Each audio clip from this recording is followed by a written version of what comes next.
Hey guys, it's Elle, and we're reading Extra Yarn by Mac Barnett and illustrated by John Cassie.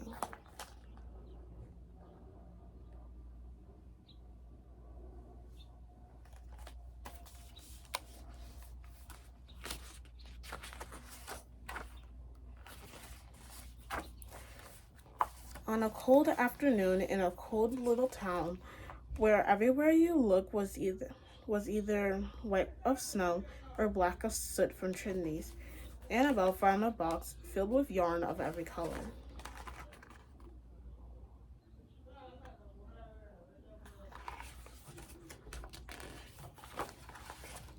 So she went home and knit herself a sweater.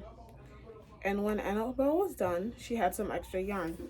So she knit a sweater for Mars too, but there was still extra yarn.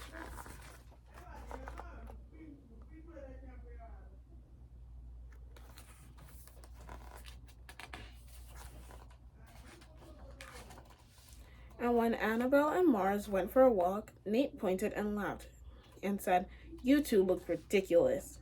"You're just jealous," said Annabelle. "No, I'm not," said Nate.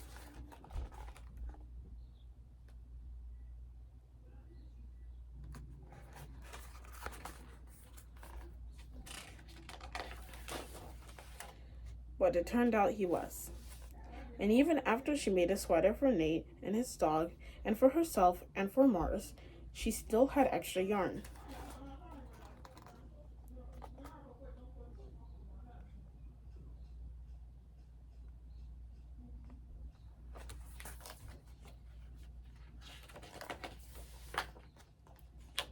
At school, Annabelle's classmates could not stop talking about her sweater. "Quiet," shouted Mr. Norman. "Quiet, everyone. Annabelle, that sweater of yours is a terrible distraction. I cannot teach with everyone turning around to look at you." "Then I'll knit one for everyone," said Annabelle, "so they won't have to turn around." "Impossible," said Mr. Norman. "You can't."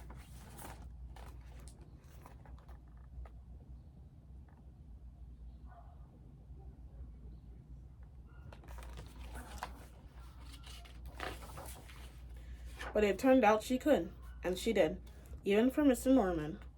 And when she was done, Annabelle still had extra yarn.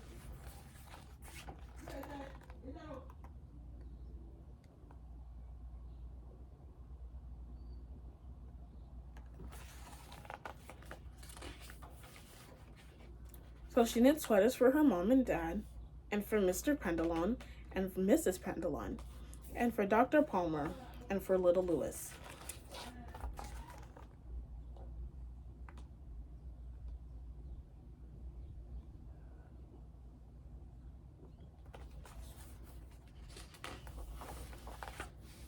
She made sweaters for everyone except Mr. Crabtree, who never wore sweaters or even long pants, and who would stand in his shorts with the snow up to his knees. "No sweater for me, thanks," said Mr. Crabtree. So she made Mr. Crabtree a hat, and even then, Annabelle still had extra yarn.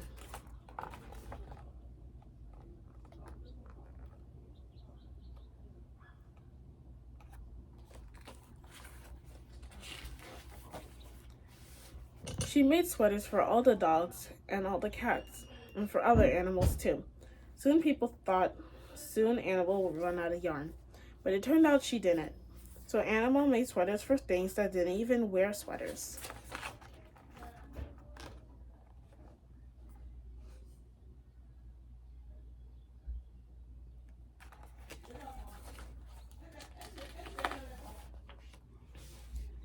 Things had begun to change in that little town.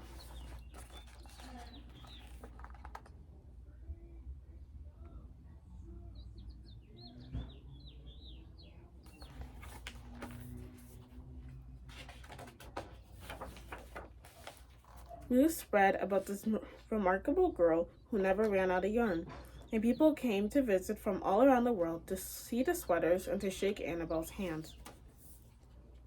One day, an archduke, who was very fond of clothes, sailed across the sea and demanded to see Annabelle.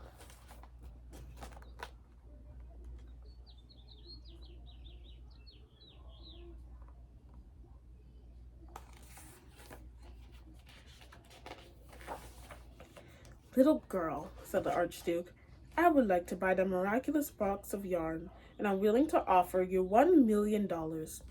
No, thank you, said Annabel, who was knitting a sweater for a pickup truck. The Archduke's mustache twitched. 2 million, he said. Annabel shook her head. No thanks. 10 million, shouted the Archduke. Take it or leave it. Leave it, said Annabel. I won't sell the yarn. And she didn't.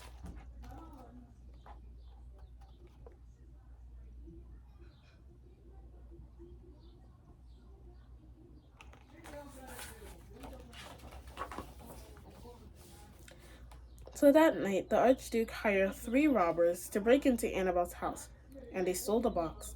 And they took it to the Archduke, who set off across the snow and sailed over the sea.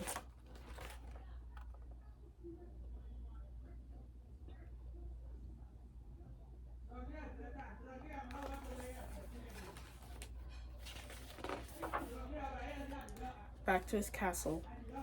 And the Archduke put his favorable music on and sat in his best chair, and he took out the box. As he lifted its lid, he looked inside.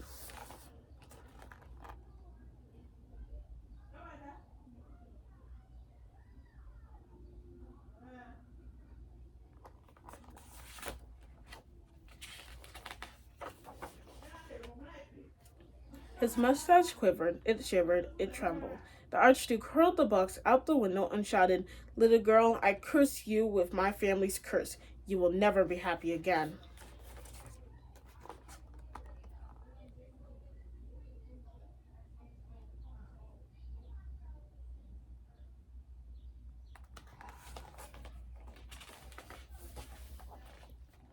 But